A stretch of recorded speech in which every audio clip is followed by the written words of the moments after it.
Hi, I'm David King from The Collaborative. I'm joined by Katie Cusack, and today we have Sarah Van Buren from 24 Hour Drone at Basilica Hudson and the O Positive Festival in Kingston, also a DJ and a number of other things, artist.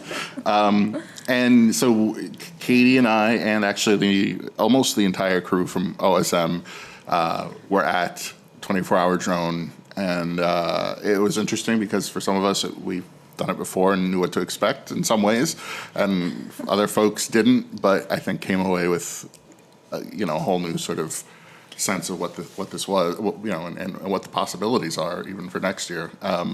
So, given that this is old hand for you, what's it like now being a few weeks away from this 24-hour event that took, I assume, quite a lot of planning to pull off?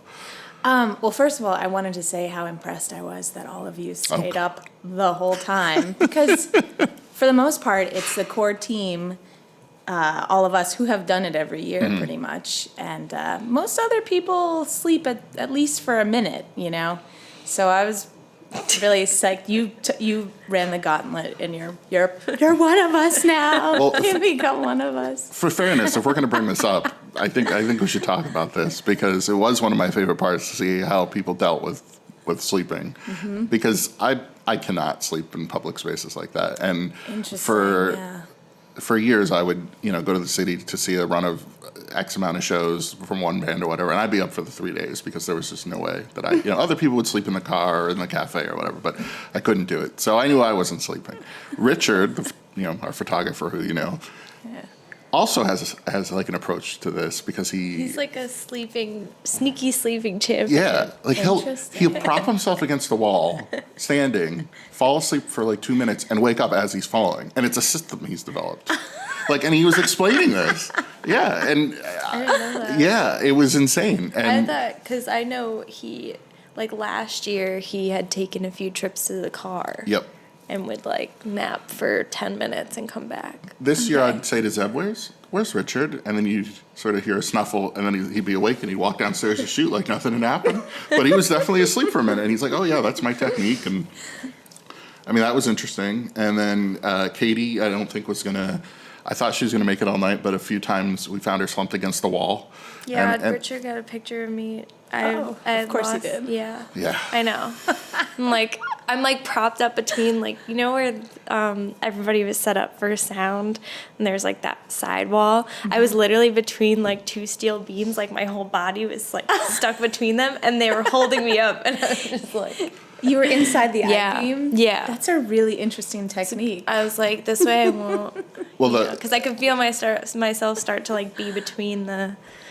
When we were in the overlook and where the camera was set up, I came up and I decided there's no way I can do this and be sane for the rest of the night with a lot of coffee. And we drank a lot of coffee. Yeah. So I knew from my Hudson days that Dunkin' Donuts would be open. So I say I'm gonna go get coffee for everyone. And so I was like, oh, I'll take one. And Brendan's happy. I'm like, where's Katie?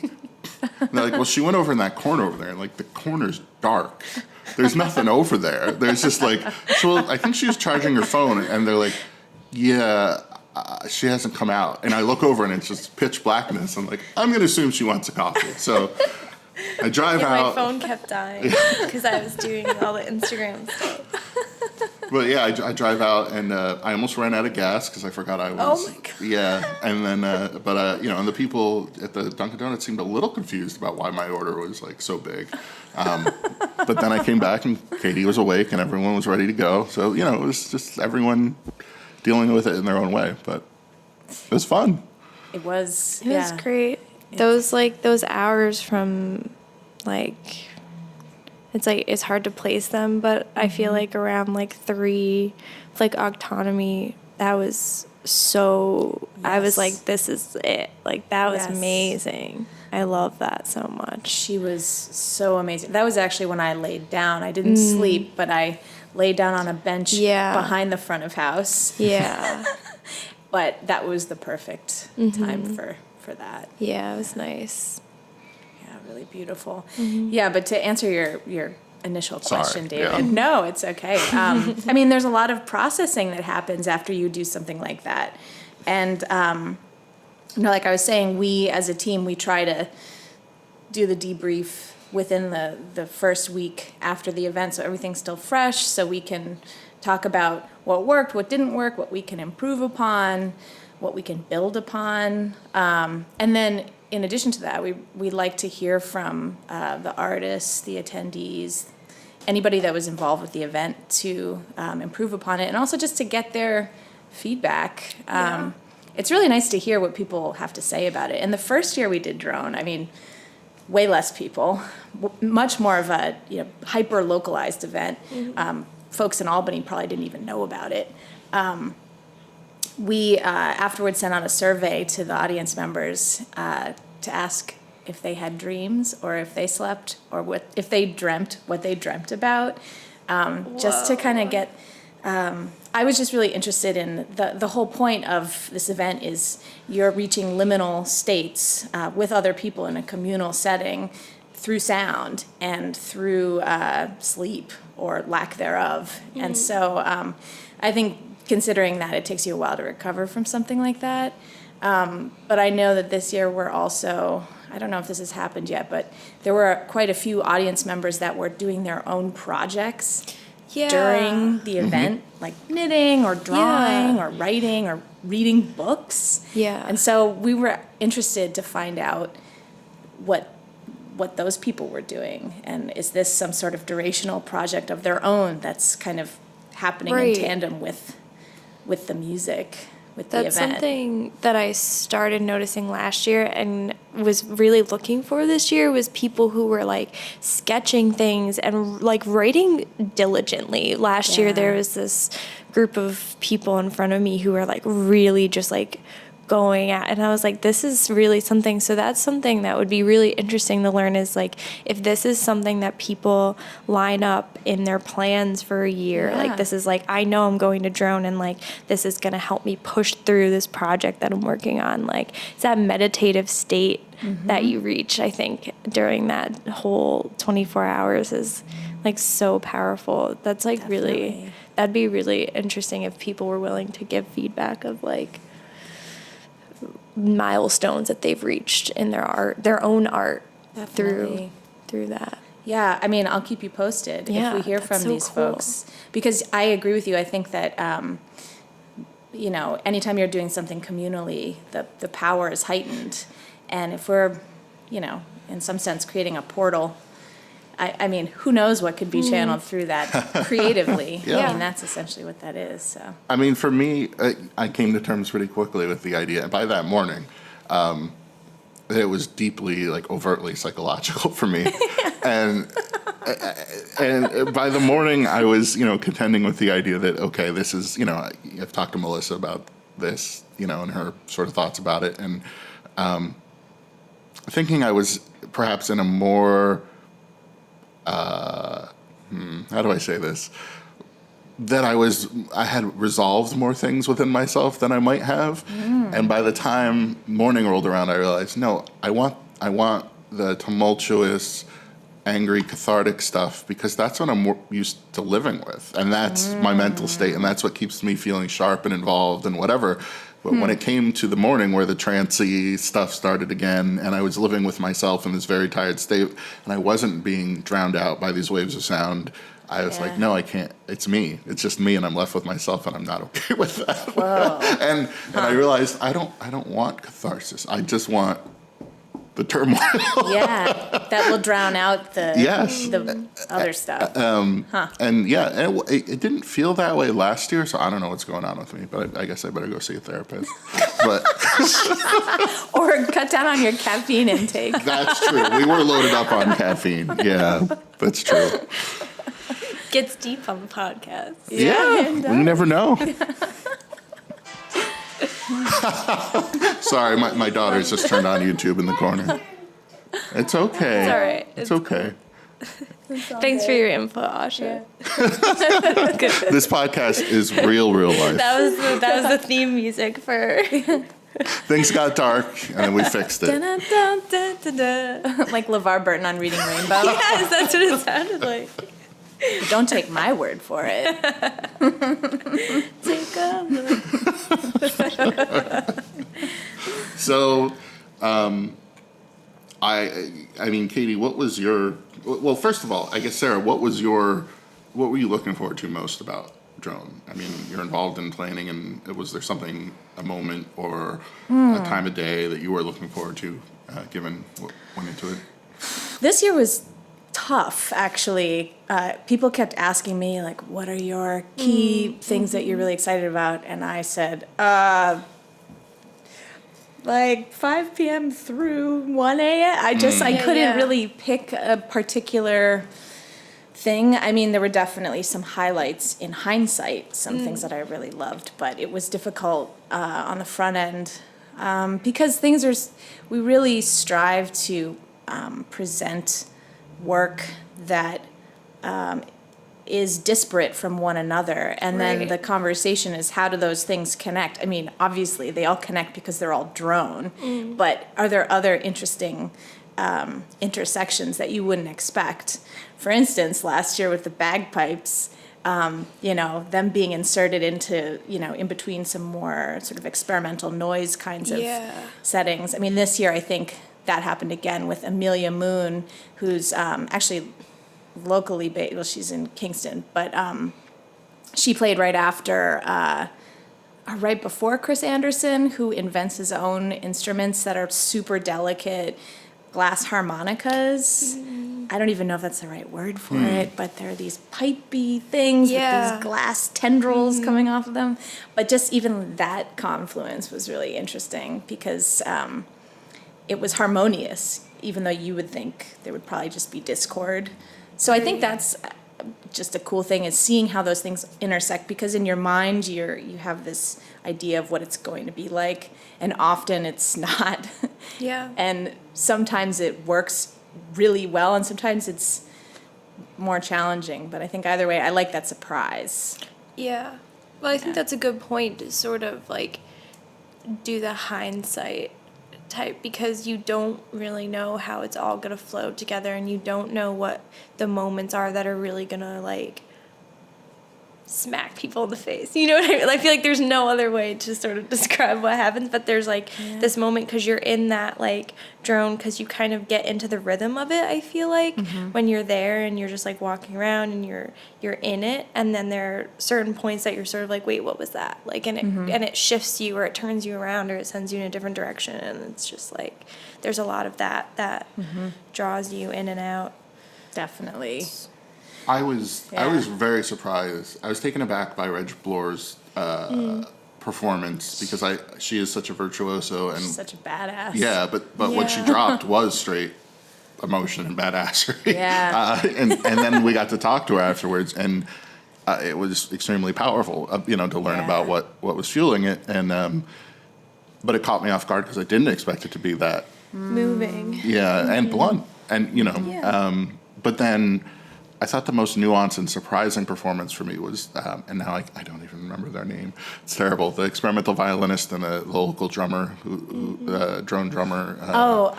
That was Eva Bitova Yes. and Matt Norman.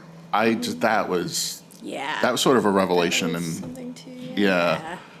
just the way her vocals would play, his drums were just so, that was, and I almost wasn't ready for it because it happened earlier in the day, and it was so nuanced and sort of textured, and the idea that it was just two people kept sort of throwing me. But Yeah, and their communication too is Yeah. really fascinating to be a part of, to watch. Definitely. It's really, I like that a lot. The way they supported one another exactly. is really beautiful. Yeah. Yeah. And then it wasn't surprising to me that I liked it, but obviously it was a surprise that they're there, that Big Brave and Jessica Moss playing together, and we got a chance to talk to them afterwards too, and it was like, we traded ideas on the internet for a little while. We had no idea. We thought it was bad. How bad was it? And I'm like, are you kidding me? That was just, it was amazing, their interplay, Definitely. the chords, and, but they were very humble and whatnot. They are super humble, Yeah. but everything they do is amazing. Yep. I mean, And they're both coming back for for Soundscape. Soundscape. Yep. Psyched about that. And then we also both talked to Jeremy Toussaint Baptiste, who we were blown away by completely. And looking at what he's done elsewhere, probably more nuanced and installation-based, but this is so raw and awesome. And it turns out that he has connections to a band that I'm a fan of and all that stuff. And so we've been talking to him since then. Yeah. But it's nice to be able to have conversations with people about that. Absolutely. Because one thing about talking to Jeremy was sort of like getting the input of where his influences are in terms of sound, because like there are always, you know, like you expect people to say, oh, I've been super influenced by this and that band or this artist and that band, but then he was saying things like the sound of a broken refrigerator, and you know, like the sound of someone's like stereo being too loud in the car next to you, and like if you feel that vibration, and it's like those are the things that are like, well, okay, so like that's what you're getting to in and reaching those sounds, or like, and working with, he was mentioning like working with materials or instruments and stereos that are too old or too broken, and you're just like pushing through anyways, and you're finding that broken spot where it can't go anymore, and it's like fascinating to have those conversations. It reminded me of my high school days with the broken, you know, a stack that was too broken, or you know, that blown out in the basement, but you're playing it anyway because it makes amazing noises. And I mean, obviously people do that all the time in their art, but like, or driving, I had a PA system that I connected to my car stereo, and it was the worst thing in the world, but man, it made the, you know, the industrial beats really ridiculous. Crunchy. Yeah. But it made, that conversation in particular made me think like, an element I'd like to see more of, whether it's through a magazine or whatever, are these, you know, artists don't need to explain themselves, or musicians don't need to, but at the same time, getting more of Jeremy's perspective was amazing. Totally. And I think everyone obviously has these more interesting stories to tell, and if they want to tell them, you know. Absolutely. No, I mean, it's great to have a forum for that, especially because, you know, our printed program is just the bare essentials, so. Well, but some artists did have obviously a companion piece, the map from. From Choir. Yes, that was awesome. Definitely. Yeah. Yeah, and I mean, that's essentially what I spend most of Drone doing, is talking to the artists about that stuff. So I really should record that now, I'm realizing. Yeah. And it's hard to do. It's hard to catch those moments and to record moments like that. When it's a natural conversation. Right. Yeah, it's really tough.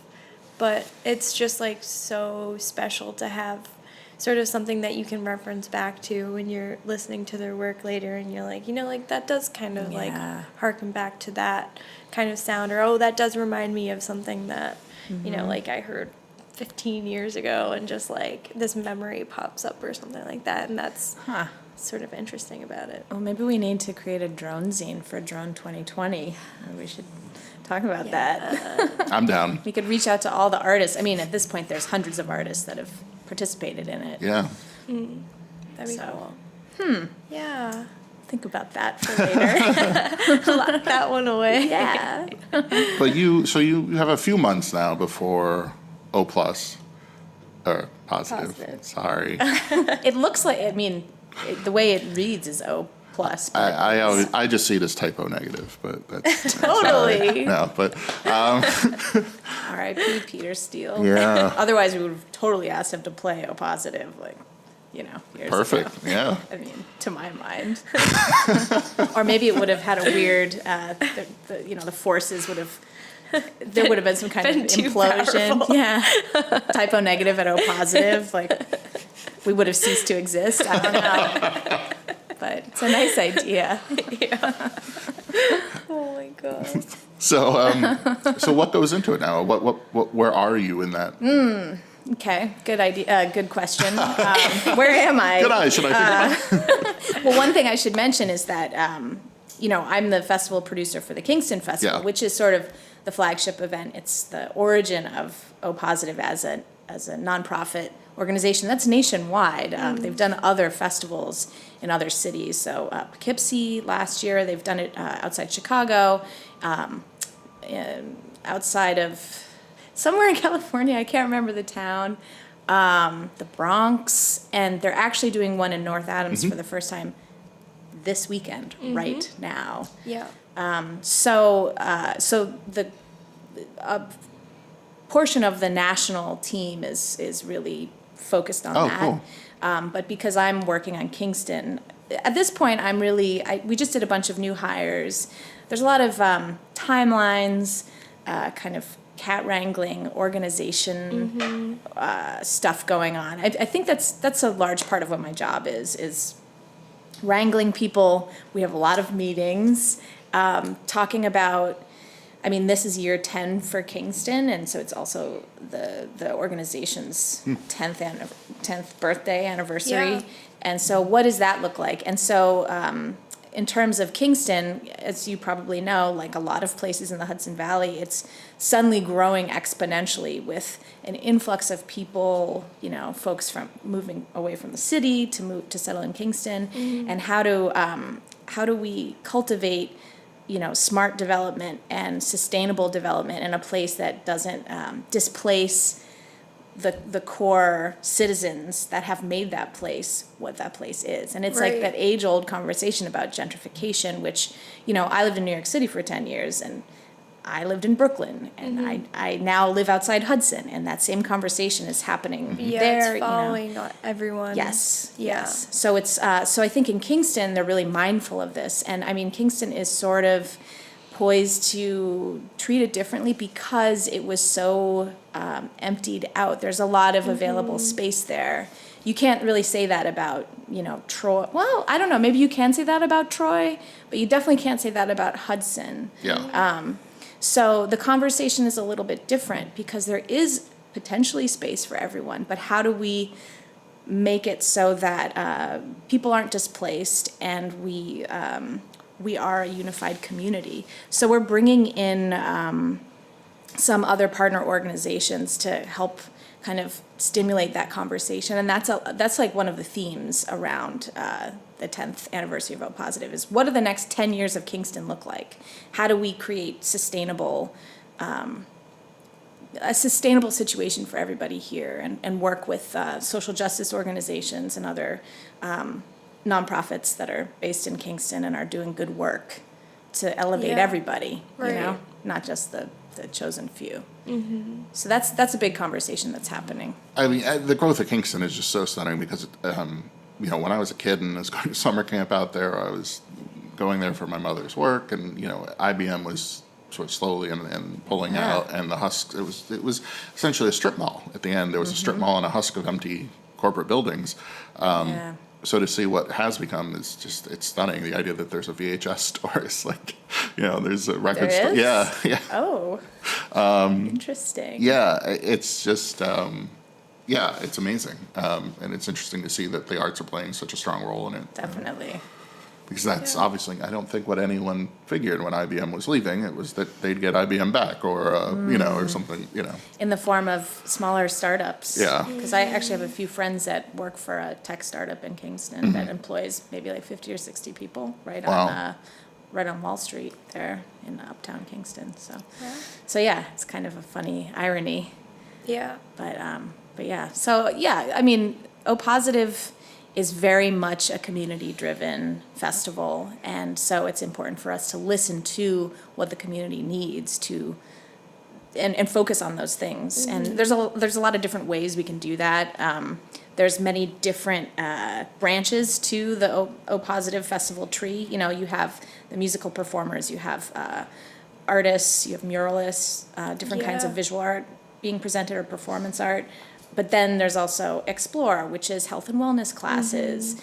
There's a whole cycling component. There's the clinic, which is what we offer to all the artists and musicians and super volunteers that assist over the weekend. They get free access to this health and wellness clinic. Yeah. But then in addition to that, we have a conference where we have conversations about some of these topics, and we're bringing in other organizations to do like a literal soapbox kind of thing on Saturday afternoon, where members of different area organizations can get up and talk about what it is they do for the community.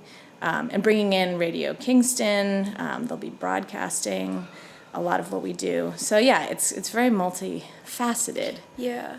that's something that, having talked to just like one of the bands who is playing North Adams this weekend, that so many artists are drawn to this festival because of that like community health aspect and like the things that they're doing for artists and creatives who may not have access to the same level of healthcare that other people do, because we live in this like gig economy in terms of like people who are trying to pursue their art or creative career and also like live as a human being and like afford cost of living and go to the doctor when they need to go to the doctor. And it's just like things that you don't necessarily think of but that are so vital to community health, and to have a festival that's like making that happen, or like at least showing like general interest and like having those kinds of like classes and soapboxes and workshops and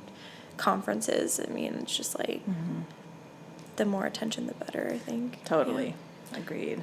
And what is the process for bands or acts, artists to get involved? So if you go on the website, if you just Google O positive Kingston, that's probably the easiest way to do it. It will come up and there's a big red button that says apply. And then that will take you to a series of links. So you just click on the appropriate one if you're a musician or if you're an artist, a visual artist, or some kind of interdisciplinary artist. We definitely encourage interdisciplinary work for sure, and you know the crossover going on there. And then also any kind of health and healthcare or wellness practitioner can apply as a volunteer to work in the clinic, because we have about 100 clinic volunteers who all donate their time. Which is pretty incredible, great. Including my general practitioner, my doctor, Janine Wilson, who's the best. So yeah, just go to the website. Great. Or to be a volunteer too. We need volunteers. We usually have about 150 volunteers at the festival, so it's very much a volunteer-powered event. All hands on deck. Yes, for sure. So you were one of the people in our Creatives Under 40 issue, and I wanted to ask, because it keeps well, it wasn't just us. You were nominated, but I have to ask, both Melissa and the folks from O Positive, they all talk about your interesting musical tastes and your wealth of knowledge. So could we talk about it a little bit? Sure. So you're plugged into these electronic and noise collectives and things like that. So when people talk about your interesting taste, what is it? What do you think they're talking about? I guess I like a lot of different kinds of music, and I've always veered towards the freakier stuff just by nature. I think because I've been involved in a couple different collectives where, I can't pinpoint any one particular thing, but music's always been a part of my life. Just, I was actually a dancer when I was younger, and I think that kind of set the tone. My family's also fairly musical. There was always music being played in the house, and my dad plays the guitar, and that was just something I was always around. Currently, I think that my tastes are, I'll listen to anything that's good. I can't even be like, oh, I like this or that. But I do spend a lot of time listening to different subgenres of dance music and a lot of experimental, non-Western, out there, noise, drone, power electronics, what have you, kind of stuff. And with the dance music, I do, since I'm a DJ, that just, I end up listening to a lot, and also going to a lot of dance music nights and events. I used to throw parties with a collective called Cheryl in this city. We did it for about 10 years, and we toured around a bunch. And the whole idea was, we would DJ, we would play music, but it was more than just that, because nightlife is it's a type of social practice, and it's about creating a space where it's inclusive. You're inviting people in, and you're creating a situation where, those that are often marginalized can thrive. Yeah. And that's that's really my modus operandi for throwing parties anywhere. It's a space for everyone, and we take great pains to make sure it's it's a safer space.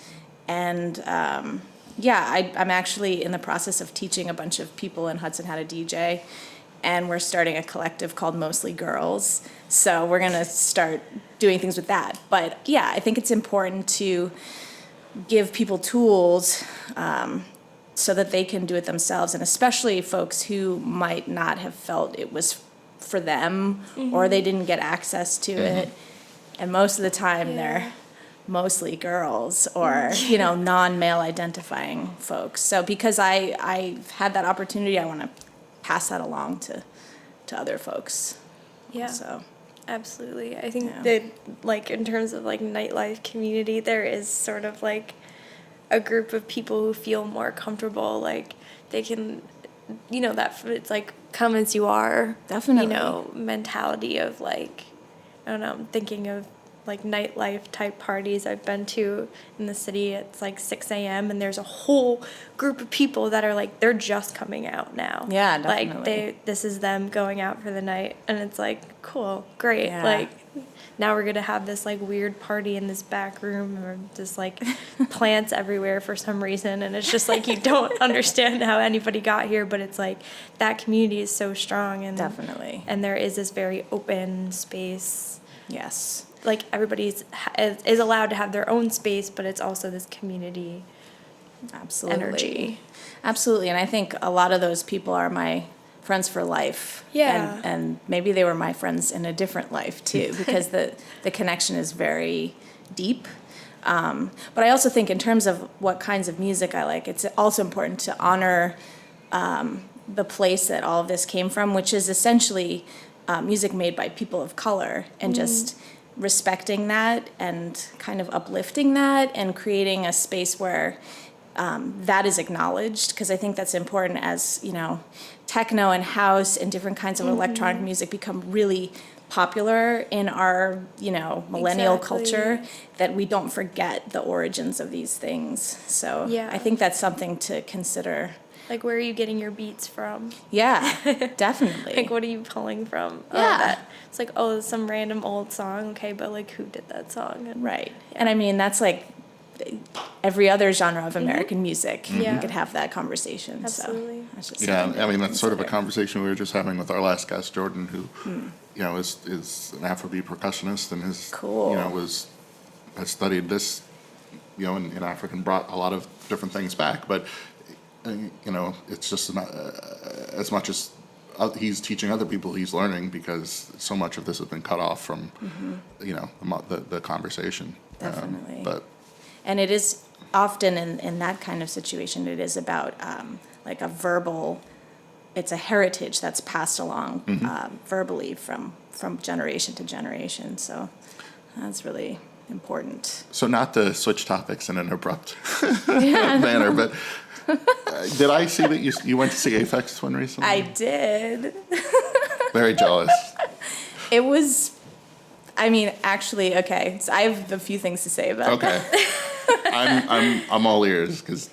Yeah, we were around in the 90s, and he hadn't been in New York. He hadn't played a show in New York in 20 years. Yeah. And I had never seen him. I didn't see him in the 90s, so I thought that this might be my once-in-a-lifetime opportunity. Turns out he's way more approachable now. I don't know if you read the cover story, the Crack cover story, but he's a dad. He has, he's just not as enigmatic. Yeah, he's I'm just getting my music out there, making some money. Wait, who are you? Yeah. Have you been replaced? Totally. Yeah. But his talent is just on some other, stratosphere. It's pretty interesting, because there was a debate for a while about how he was playing other artists' music at his shows, and people were like, how could he do that? What is he, just a DJ? What's he doing? But all of those artists are so psyched that he's paying attention, and he's playing current music from, emerging artists. And he actually said in that article that he would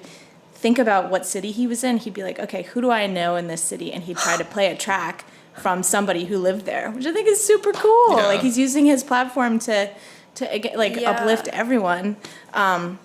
But the show itself was amazing, and Aisha Devi was the opener, and she was incredible. I don't know if you're familiar with her Not work. very well, but I know of. You'd like it. Okay. She does all these different things. She can do throat singing, like Oh, whoa. it's incredible. So she was great. And then his show, he played for like almost 2 hours, and the visuals were insane, and the lights were insane, and I thought I was gonna throw up from the bass. That's never happened to me That's before awesome. in my life. I'm the person that likes to stand in front of the tower, but I literally had to move away. It was so Wow. like there was a wind coming off of the like the stack. But yeah, it was incredible, and also just getting a sense of community, looking around at the people who were there. It was very evident that everyone was super excited, and it just felt historic. You know, there was this feeling of importance Yeah. and love. People have genuine love for this man. Yeah. So it was really nice. It was very good vibes. So Yeah. I like I don't know, 2 or 3 years ago when he was putting out new stuff for the first time in a while, and they were asking about like, you know, so did you make your keyboard, or what was, you know, how did you do this? And he's like, no, I just bought one, or, you know, like whatever, I use this software. And it's like, wait, what? The legend is you make your stuff and you won't touch anything. And he's like, no, whatever's easiest. You're like, who are you? You know, it was just very like nonchalant compared to all the legends about this guy who was insane in building his his gear and would only play, you know, original. But yeah, it's crazy to see. But it's rather than having someone tormented by their own demons, you have someone who's Yeah. actually putting out music, and you know, yeah. maybe he found peace. Yeah. And you know, right after that, he flew to Coachella and played 2 shows, which I'm just curious what all those people thought of what he was doing, if they even knew who he was. I mean, I'm sure some people did, but who would have thought Aphex Twin at Coachella? That's Yeah, just weird. it's really weird. I don't know. Yeah. What are you gonna do? I know. So Wow. No, it's interesting, like, when you can go to a show like that and you definitely feel the air is different. Like, Yeah.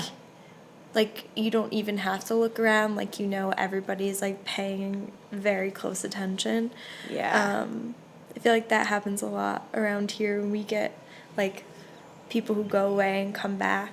Like, they go away for a while and they come back to play, like, a hometown show. Like, Hand Habits just played Oh, cool. the church here and was, like, emotional. Like, they were like, I don't know, like, I really don't want to talk because I'm going to cry. Like, Aw. and everybody was just paying very close attention, and it was just very, like, I don't know, it was like tight knit and very Yeah. close feeling, and it happens every time another Michael comes to play. It's another like local band, and everybody just gets like completely silent and sings along. They opened for Pine Grove recently, and everybody was singing along to every word of every song, and I Wow. think the people who had come just for Pine Grove were kind of taken aback because they were like, what's happening right now? Like, this band invite their entire, like, extended family. It was just very, I mean, those are very powerful shows, I think. Definitely. So it's, yeah, Yeah. nice to be a part of that. I think. Definitely. It's a different level of community because I feel like that Sure. word is used so much to mean a lot of different things, and there's a very like deep connection. Well, it's again that feeling, that communal feeling like we were talking about with nightlife, Right. which I think is just Yeah. essentially sound can unite above all. And I started reading this book by Hazrat Inayat Khan. It's called Sound and the Sound and Mysticism. No, wait, the Mysticism of Sound and Music, and it's basically about how sound is all. That's our essence. That is what God is. I mean, if you want to take it a step further. So Right. if people are united at a concert in that way, there's something deeper going on. Yeah. I mean, sound is actually our first sense that we have in the womb. You know, kids can hear before they can do anything else. And actually, I had 3 friends at Drone who were pregnant, and I was like, I'm gonna cry. This is so beautiful. But, you know, and they actually said the babies were really active Oh, during absolutely. the event. When my wife was pregnant, we actually saw a show here. I think it was the Radiohead ballet. Whoa. Yeah, and this Russian ballet just, it was all, and cool. my daughter was kicking like insane. And, How she gets down to radio. oh, absolutely. We have videos of her singing Radiohead like crazy. But, Cute. but yeah, she's more into metal these days, so that's a different story. But, she also, the other thing that like drove her nuts was we brought her in to do the heart test when she was there, and we were blown away because they said, now talk to her, and so I would talk, and she just started freaking out, and you saw the meter and you could see the response to the sound. So yeah, it's just, Wow. and I know that's that beautiful. you can tell that that the stuff she was listening to had an impact. It's very clear, but. Yeah, my friend Drew Joy, who actually played drone last year, which was the culmination of a short residency he did at the Basilica, his partner, Linda, was one of my pregnant friends. He actually took a recording of the ultrasound and the heartbeat, and he made a drone track with it recently. And again, I was like, I'm gonna cry. That's nuts. So I was I love that. Yeah. thinking really about cool. those kind of shows, but also there's this thing going around lately, like the artist that you got to meet that you weren't like disappointed in, you were actually happy about, or your first interview, and so the two that stuck out to me and were like the most sort of influential for high school and then early college. Where one was Neubauten, who no one ever thought Anschutz and Neubauten would come back to the U.S. and tour and all this stuff, and they weren't as raucous and crazy as they were in the early '90s and '80s, but When did they come back? in the late '90s. Okay. I was like, did I miss it? Well, no, not recently. They were planning a tour like 5 years ago, and then it fell apart for visa reasons, whatever. But they'd play like 3-night stands and then come back for like 3 albums in a row. So we'd skip high school and go. And I talked to Blixa, and that was, insane.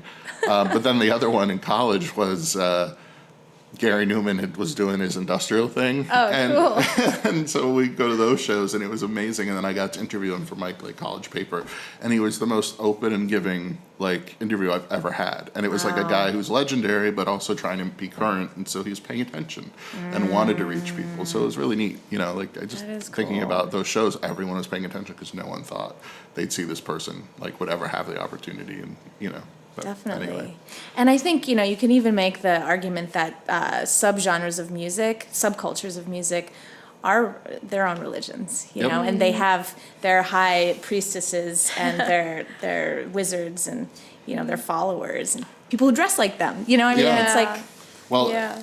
like the idea that Nick Cave is touring, and part of his tour now is a talk. That you can just Oh, he tells interesting. stories, and you can just talk to him because everyone sees his life as Whoa. Yeah. he's had a lot, he's dealt with a lot. Yeah. Yeah. But That's yeah, really his new tour, cool. he's coming through Northampton to do that again. It's like the Really? second time. Yep. At the Pearl. No, it's like a performing arts center, or maybe the college, maybe the Smith College auditorium. He did Okay. was it a residency or the exhibit that he had at? No, it's a different one. That's a different Nick Cave. Oh. Yeah. Yeah, my mom did that too. They but- need to collaborate though. Yes. I mean, when is that Yep. going to happen?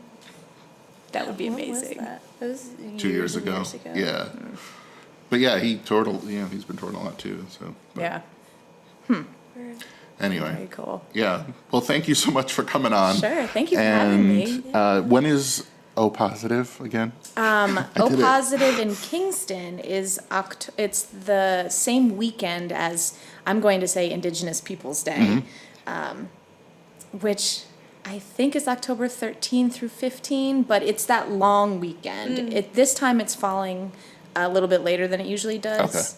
It's more mid-month.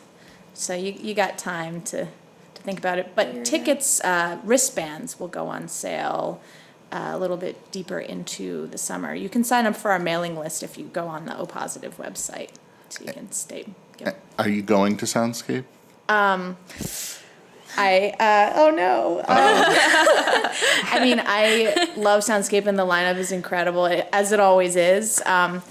There's another festival that happens the same weekend Uh-oh, what is it? called Sustain Release. It's a techno-based electronic music festival. Very cool. And I went last year, and I meant to go one night and then leave and go to Soundscape the second night, and I had Every to call time- them, yeah. and I was like, you guys, I can't leave. Yeah. So, I mean, maybe someday they won't be on the same weekend, but I have to go to Sustained Release Understood. again.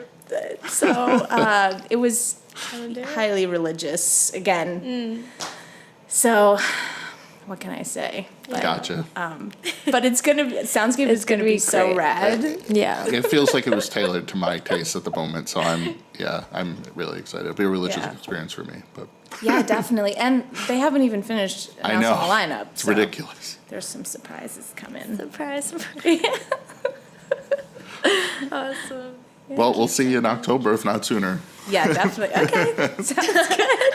Hopefully before that, because there's a film that Zeb is making about drone. Yes. Right. So Yeah, well, we should get together and Coming have up soon. have a screening and eat some Yes, popcorn. that's right. Yeah, I can't wait. Relive all of our. Can't wait to share it. It's. I Yeah. mean, he's committed to doing all the performances in surround sound. For some Wow. reason. He was unhappy with the fact that he only had stereo, so he's getting the full. He's mailing a Hell hard yeah. drive to get the. I know, yeah. Tyler. Yep. It's gonna be I great. could have gotten it from him since I was. These things. Yeah. Anyway, Yeah. cool. Thank you so much. Thank you. Thank you.